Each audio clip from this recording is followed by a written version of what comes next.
أعوذ بالله من الشيطان الرجيم. بسم الله الرحمن الرحيم. الذين يصدون عن سبيل الله ويبغونها عوجا وهم بالآخرة هم كافرون. ان پر جو اللہ کی راہ سے روکتے ہیں اور اس کو ٹیڑھا کرنا چاہتے ہیں، یہی آخرت کے بالکل منکر ہیں۔ یہ سورہ ہود کی 19 نمبر کی آیت ہے۔ اس میں ان منکرین آخرت کا بیان ہے جو نہ صرف گمراہ بلکہ لوگوں کو بھی گمراہ کرتے ہیں، جو اللہ کی راہ سے لوگوں کو روکنے کی کوشش کرتے ہیں، اس میں کجی تلاش کرتے ہوئے، لوگوں کو ٹیڑھا بتاتے ہوئے، اور لوگوں کو اللہ سے اور دین سے متنفر کرتے ہیں۔ یہی لوگ ہیں جو آخرت پر ایمان نہیں رکھتے۔ اللہ تعالیٰ فرما رہے ہیں ایسے ہی لوگ یہ کام کر سکتے ہیں۔ جو آخرت پر ایمان رکھنے والے جو لوگ ہیں وہ تو ڈرتے رہتے ہیں، وہ تو اپنی زندگی اس طریقے سے گزارتے ہیں کہ مجھے میرے رب کے حضور حاضری دینا ہے اور وہاں پر میری ہر بات کے تعلق سے پوچھا جائے گا، یہ سوچ کر وہ ڈر کر زندگی گزارتے ہیں۔ ایسے نڈر لوگ یہی ہیں جو آخرت کے منکر ہیں۔ اولئک لم یکونوا معجزین فی الارض وما کان لهم من دون اللہ من اولیاء یضاعف لهم العذاب ما كانوا يستطيعون السمع وما كانوا يبصرون۔ یہ لوگ زمین میں اللہ کے قابو سے نکل جانے والے نہ تھے اور نہ اللہ کے سوا کوئی ان کا مددگار تھا۔ انہیں دوہرا عذاب دیا جائے گا۔ یہ نہ تو سن سکتے ہیں نہ دیکھ سکتے ہیں۔ اس آیت میں فرمایا جا رہا ہے کہ وہ آخرت کے انکار کی وجہ سے اس قدر آگے بڑھ گئے ہیں ضد میں اور ہٹ دھرمی میں کہ اب ان کو کچھ سنائی نہیں دیتا، ان کو کچھ دکھائی نہیں دیتا۔ اللہ تعالیٰ نے ان کو جو صلاحیتیں عطا فرمائی تھی سننے اور دیکھنے کی، وہ سب ان کے لیے بیکار ہو گئی۔ ان کے لیے اللہ تعالیٰ فرما رہے ہیں کہ دوہرا عذاب ہے، ایک تو خود گمراہ ہونے کا، دوسرے لوگوں کو گمراہ کرنے کا، اور فرمایا جا رہا ہے کہ وہ اللہ کو عاجز نہیں کر سکتے زمین میں۔ یا معاشر الجن والانس ان استطعتم ان تنفذوا من اقطار السماوات والارض فانفذوا لا تنفذون الا بسلطان۔ سورہ رحمان میں فرمایا اللہ تعالیٰ نے، اے جن و انس کے گروہ، تم اگر زمین و آسمان کی حدوں کو پار کر کے اس سے نکل سکتے ہو تو نکل جانے کی کوشش کرو، لیکن ایسا نہیں کر سکتے۔ اس کے لیے زور چاہیے اور وہ زور تمہارے پاس نہیں ہے۔ اس کا مطلب یہ ہے کہ اللہ تعالیٰ کو کوئی عاجز کر کے اس کے پاس سے بھاگ نہیں جا سکتا، اس کو اللہ تعالیٰ ہی کے پاس جانا ہوگا۔ وما کان لهم من دون اللہ من اولیاء، اور نہ اللہ کے سوا اس کا کوئی مددگار ہوگا، یہ بتا دیا گیا۔ اور اس میں یہ بات بتائی گئی کہ وہ سننے اور سمجھنے کی صلاحیتیں کھو بیٹھے ہیں۔ اللہ تعالیٰ نے تو ان کو کان بھی دیے تھے اور آنکھیں بھی دی تھی، لیکن اس کا انہوں نے استعمال نہیں کیا۔ لہم قلوب لا یفقہون بہا ولہم اعین لا یبصرون بہا ولہم آذان لا یسمعون بہا اولئک کالانعام بل ہم اضل۔ فرمایا سورہ اعراف 9 پارے میں، ان کو تو اللہ تعالیٰ نے کان دیے، آنکھیں دی اور دل و دماغ دیے جس کے ذریعے سے وہ سوچتے، سمجھتے، سنتے اور دیکھتے، لیکن انہوں نے اس کا صحیح استعمال جانا ہی نہیں اور اس کا صحیح استعمال نہیں کیا۔ اس وجہ سے وہ کیسے ہیں؟ وہ چوپایوں کی طرح، جانوروں کی طرح ہے، بلکہ اس سے بھی گئے گزرے ہیں۔ اللہ تعالیٰ خود فرما رہے ہیں ایسے لوگ جو اللہ کی دی ہوئی صلاحیتوں کو سننا نہیں چاہتے، استعمال کرنا نہیں چاہتے ان کانوں سے، اور ان آنکھوں سے دیکھنا نہیں چاہتے، تو پھر وہ چوپائے ہیں، جانور ہیں، جانوروں جیسی زندگی گزار رہے ہیں۔ قالوا لو كنا نسمع او نعقل ما كنا في اصحاب السعیر۔ یہ ان کے کرتوت تھے۔ یہ کرتوت کی وجہ سے جب وہ آخرت میں جہنم میں ڈالے جائیں گے تو اس وقت اس بات کا اعتراف کریں گے اور اقرار کریں گے کہ کاش کہ ہم سنتے ہوتے۔ سورہ ملک میں اللہ تعالیٰ نے فرمایا یہ مجرمین اس وقت اپنے گناہوں کا اعتراف کریں گے، اقرار کریں گے کہ کاش ہم سنتے ہوتے۔ قالوا لو كنا نسمع او نعقل، اور عقل ہم لگائے ہوتے۔ اللہ تعالیٰ نے انسان کو عقل دے کر پیدا فرمایا ہے۔ یہ امتیاز ہے انسان کا دیگر مخلوقات پر، لیکن اگر کوئی عقل کا استعمال نہیں کرتا، اپنے شعور کا استعمال نہیں کرتا، کان اور آنکھوں کا استعمال صحیح نہیں کرتا، تو اس کا مطلب یہ ہے کہ وہ جانوروں سے بھی بدتر اور گیا گزرا ہے۔ اس وقت ان کا اعتراف کچھ کام نہیں آئے گا۔ قالوا لو كنا نسمع او نعقل ما كنا في اصحاب السعیر، کہیں گے کہ کاش اگر ہم عقل کو استعمال کرتے اور سنتے ہوتے تو آج ہم جہنم میں جانے والوں میں شامل نہ ہوتے، لیکن اس وقت کا اعتراف ان کو فائدہ نہیں دے گا، وہ حسرت ہی رہ جائے گی ان کی اس وقت کی۔ یہ بتایا گیا ہے اولئک الذین خسروا انفسهم وضل عنهم ما كانوا یفترون، یہی لوگ ہیں جنہوں نے اپنے کو تباہی میں ڈالا اور جو کچھ انہوں نے گھڑ رکھا تھا وہ سب ان سے کھو گیا۔ مطلب یہ ہے کہ اس قسم کی حرکتیں کرتے کرتے کرتے ایک وقت آ گیا کہ وہ اس دنیا سے چلے گئے اور آخرت والی زندگی ان کی شروع ہو گئی۔ یعنی انہوں نے جو معبود گھڑ رکھے تھے اللہ کے علاوہ دنیا میں، اور جن کی مدد اور شفاعت پر انہیں بہت بھروسہ تھا، وہ سب غائب ہو گئے۔ وہاں جانے کے بعد دیکھا کہ کچھ بھی نہیں ہے۔ یہاں پر تو ان کا اور ان کا ہاتھ پکڑ کے چل رہے تھے، لوگ ان کو ورغلا رہے تھے، بیوقوف بنا رہے تھے اور کہہ رہے تھے کہ ہمارے پاس آ جاؤ، ہم سے وابستہ ہو جاؤ، ہمارے دامن سے جڑ جاؤ، ہم بچا لیں گے۔ کوئی نہیں بچایا اس دن۔ استبرأ الذین اتبعوا من الذین اتبعوا ورأوا العذاب وتقطعت بهم الاسباب، سب وسائل کٹ گئے، سب رشتے ناطے منقطع ہو گئے۔ اس وقت دیکھا کہ عذاب آ رہا ہے اللہ تعالیٰ کا، تو کوئی نظر نہیں آ رہا ہے۔ جب دنیا میں تو سب پیٹ تھپتھپاتے تھے، سب اپنے ہونے کا دعویٰ کرتے تھے، لیکن وہاں پر تو کوئی بھی اپنا نہیں نکلا۔ یہ بھروسے پر تھے کہ وہ شفاعت کر دیں گے، یہ شفاعت کر دیں گے، فلاں مدد کر دیں گے، فلاں مدد پکارتے تھے یہاں پہ، یا مدد یا مدد۔ وہ مدد کام نہیں آئی۔ اللہ کے سوا کسی اور سے مدد مانگی ہی نہیں جا سکتی، اللہ کے سوا کسی اور کو معبود نہیں بنایا جا سکتا۔ جتنی بھی سجدے گاہیں ہیں وہ سب کی سب باطل ہیں، چاہے وہ بت ہو، چاہے وہ جن ہو، چاہے وہ فرشتے ہو، چاہے وہ انبیاء کرام ہو، اور چاہے وہ اولیاء اللہ ہو، سب کے سب باطل ہیں۔ ان کے پاس جا کر اگر کوئی یہ سمجھ کر مانگتا ہے کہ اللہ تعالیٰ نے ان کو اختیارات دے کر رکھے ہیں، تو سمجھنا چاہیے کہ وہ شرک ہے اور اس کو وہاں سے کچھ ملنے والا نہیں ہے، اور اس کا حشر یہی ہونے والا ہے جو اللہ تعالیٰ نے یہاں پر بتایا، اولئک الذین خسروا انفسهم وضل عنهم ما كانوا یفترون۔ دھوکے میں ڈال کے رکھا انہوں نے اپنے آپ کو۔ یہی لوگ ہیں جو اپنے آپ کو تباہ کر لیے، جو کچھ انہوں نے گھڑ رکھا تھا وہ سب ان سے کھو گیا۔ لا جرم انہم فی الآخرۃ هم الاخسرون، لازماً یہ لوگ آخرت میں سب سے زیادہ تباہ حال ہوں گے۔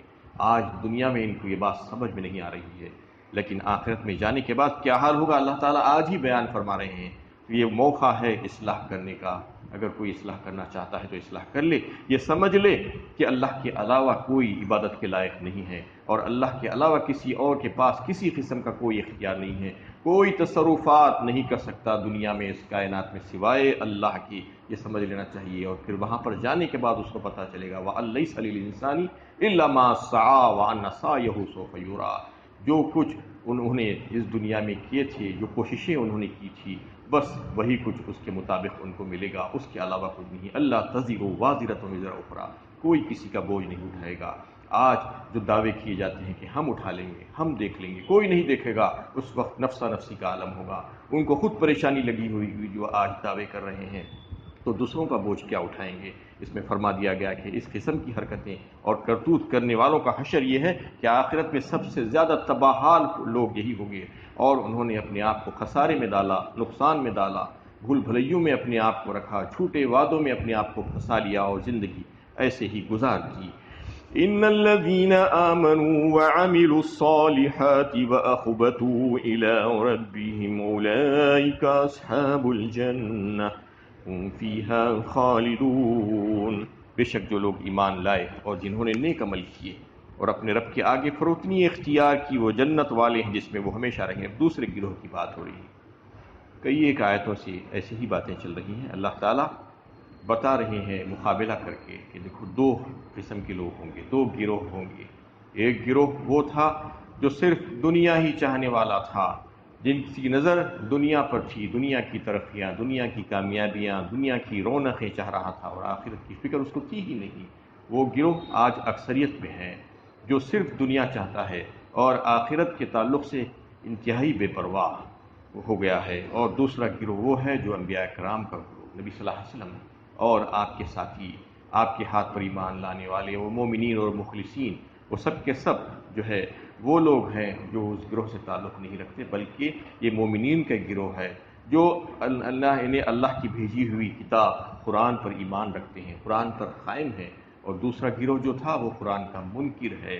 اور یہ گروہ مومنوں کا گروہ جو ہے ایمان والا گروہ ہے، اللہ کے نبی صلی اللہ علیہ وسلم کی رسالت کو اس نے تسلیم کیا اور آپ صلی اللہ علیہ وسلم کی تعلیمات پر عمل کیا، آپ کی سنتوں سے پیار کیا، قرآنی تعلیمات کو سمجھا اور اس پر عمل کیا۔ یہ گروہ کامیاب گروہ ہے، اس کا تذکرہ اس آیت میں اللہ تعالیٰ فرما رہے ہیں کہ یہ لوگ کیسے ہیں۔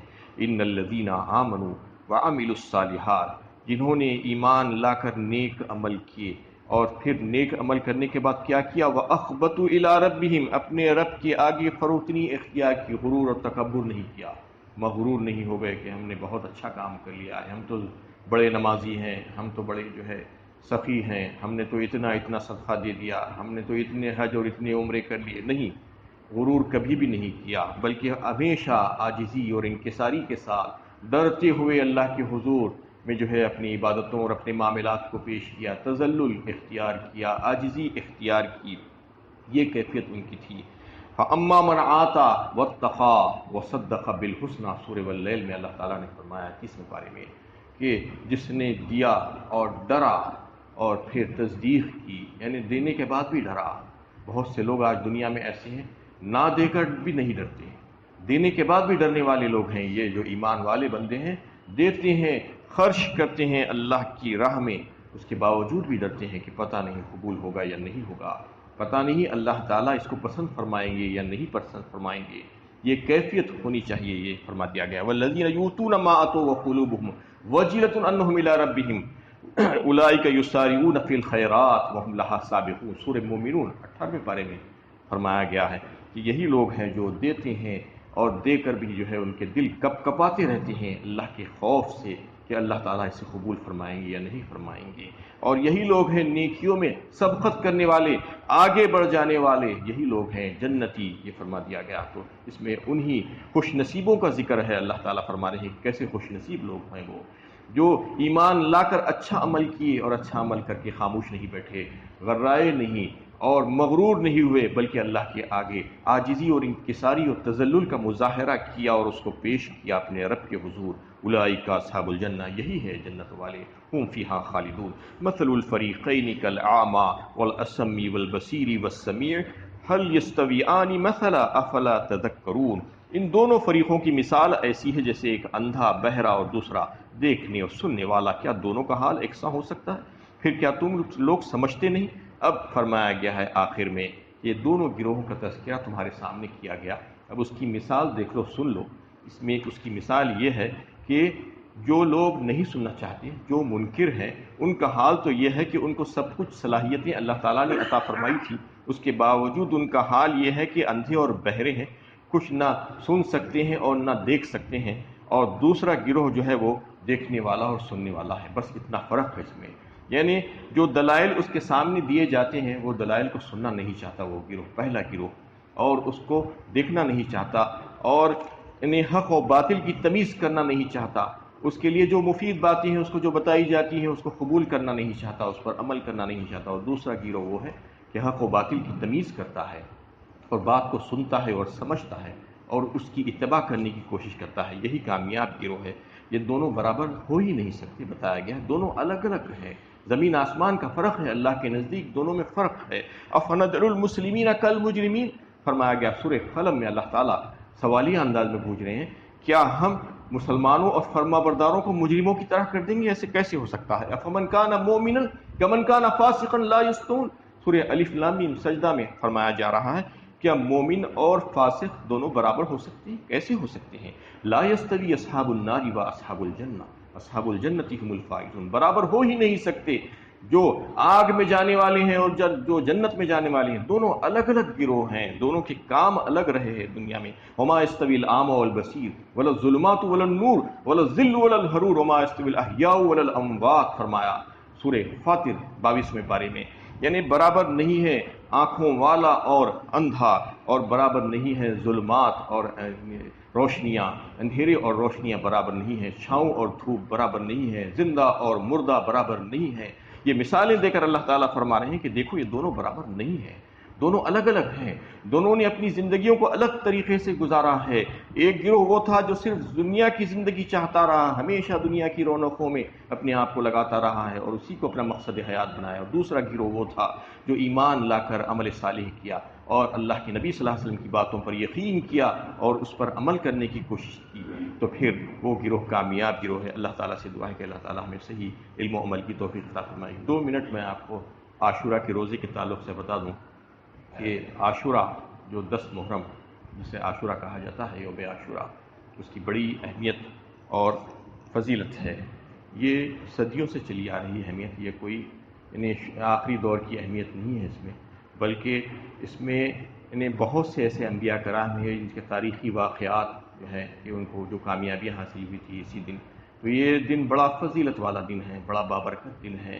اور اس کے روزے کے تعلق سے بھی جو ہے یہ ہے کہ شروع سے اس میں روزہ رکھا جاتا تھا۔ اللہ کے نبی صلی اللہ علیہ وسلم مکی دور میں بھی اور مدنی دور میں بھی روزے کا اہتمام کیا ہے اس دن میں، کیونکہ اس دن کے روزے کی بڑی فضیلت آپ صلی اللہ علیہ وسلم نے خود بیان فرمائی، اور ایک حدیث میں آپ نے فرمایا کہ یہ روزہ جو ہے میں امید کرتا ہوں اللہ تعالیٰ سے کہ تمہارے پچھلے 1 سال کے گناہ کا کفارہ بن جائے گا، اس روزے کے تعلق سے فرمایا۔ اور مدینہ طیبہ تشریف لانے کے بعد آپ صلی اللہ علیہ وسلم نے جب دیکھا کہ یہود بھی اس دن روزہ رکھتے ہیں تو آپ صلی اللہ علیہ وسلم نے امت کو مشورہ دیا کہ یہود کی مشابہت نہ ہو، اس وجہ سے تمہیں چاہیے کہ 10ویں محرم کے روزے کے ساتھ ساتھ اس کو اور 1 دن کا اضافہ کر کے 9ویں محرم کو یا 11ویں محرم کو بھی ساتھ میں روزہ رکھ لیے، 2 روزہ رکھ لیں تو یہودیوں سے مشابہت نہیں ہوگی۔ تو یہ روزے کو جو ہے ایک مسنون روزہ ہے اور اللہ کے نبی صلی اللہ علیہ وسلم کا عمل ہے، اور رمضان کے روزوں کی فرضیت سے پہلے روایتوں میں آتا ہے کہ یہ روزہ فرض تھا، لیکن رمضان کے روزوں کی فرضیت ہو جانے کے بعد یہ روزے کی فرضیت تو ختم ہو گئی لیکن اس کی فضیلت اپنی جگہ برقرار رہی۔ اس کی بڑی فضیلت ہے، اس کا اہتمام یہ ہے ہم کو کرنا چاہیے، اس لیے کہ اللہ تعالیٰ نے اپنے فضل و کرم سے ایسے ایسے مواقع پیدا فرمائے ہمارے لیے یہ فضیلتوں والے کہ اس کے ذریعے سے ہم اپنے گناہوں کو بخشوا سکتے ہیں اور اپنے گناہوں کا کفارہ بنا سکتے ہیں اس چیز کو، کیونکہ انسان کی جو شعوری عمر ہے وہ بہت تھوڑی عمر ہے، اس میں انسان جو محنت اور کوشش کرتا ہے وہ اس کی وجہ سے جنت کا مستحق نہیں بن سکتا۔ اس لیے اللہ تعالیٰ نے خود اپنے فضل و کرم سے ایسے کئی ایک مواقع فراہم کیے ہیں ہمیں کہ 1 سال کے گناہوں کا کفارہ کوئی معمولی بات نہیں ہے، گزرے ہوئے 1 سال کا صرف 1 روزے کے لیے، اور اس کے ساتھ اور 1 ملا لیں تو یہ سنت ہے، اللہ کے نبی صلی اللہ علیہ وسلم کا مشورہ ہے۔ اور ایسے کئی ایک مواقع اللہ تعالیٰ نے ہمارے رکھی ہیں، جیسا جو ہے ذی الحجہ کا پہلا عشرہ، اس میں بھی جو ہے بڑی فضیلت رکھی گئی ہے، اور جمعہ کی جو ہے شب عید کی شب ہے، اور دوسرے جو ہے کئی ایک مبارک شب جو ہے اللہ تعالیٰ نے رکھے ہیں، شب برات، شب قدر وغیرہ، یہ سب ہمارے لیے اس لیے اللہ تعالیٰ نے رکھا ہے کہ اس سے فائدہ اٹھاتے ہوئے ہم اپنے آپ کو جو ہے گناہوں سے پاک کریں اور اللہ تعالیٰ سے معافی مانگیں۔ اسی طریقے سے اللہ تعالیٰ نے جو ہے کچھ ایسے کام بھی رکھے ہیں جو انسان کے مرنے کے بعد بھی کام آ سکتے ہیں، جو مرنے کے بعد اس کے عمل کا دروازہ بند ہو جاتا ہے، لیکن کچھ 3 کاموں کے تعلق سے جو ہے حدیث میں بات آئی ہے کہ وہ اگر 3 کام میں سے کوئی کام بھی کرتا ہے تو اس کے لیے خبر میں بھی اس کا جو ہے اجر اس کو ملتا رہے گا۔ ایک تو یہ ہے کہ صدقہ جاریہ کے کچھ کام اگر وہ کر جائے تو اس کا فائدہ اس کو مرنے کے بعد بھی ملے گا، اور علم نافع جو سچا علم ہے قرآن اور حدیث کا، اس کو پڑھ کر سمجھ کر اس کو جتنا بھی اس کو معلوم ہے اس کو عمل کرتے ہوئے لوگوں کے سامنے اگر پیش کر دے تو اس پر جو لوگ بھی اس کے بعد بھی عمل کریں گے تو اس کا فائدہ اس کو بھی پہنچے گا۔ تو اس طریقے سے اس کی نیک اولاد۔ تیسری بات یہ ہے کہ جو اولاد کو اس نے تربیت کی اور پھر وہ اس کے لیے استغفار کرتی ہے، دعائے مغفرت کرتی ہے، یہ سب چیزیں اس کے مرنے کے بعد بھی کام آتی ہے۔ اس وجہ سے اللہ تعالیٰ نے یہ ساری باتیں رکھی ہیں کہ انسان کو زندگی میں عمل کرنے کا موقع بہت کم ملتا ہے۔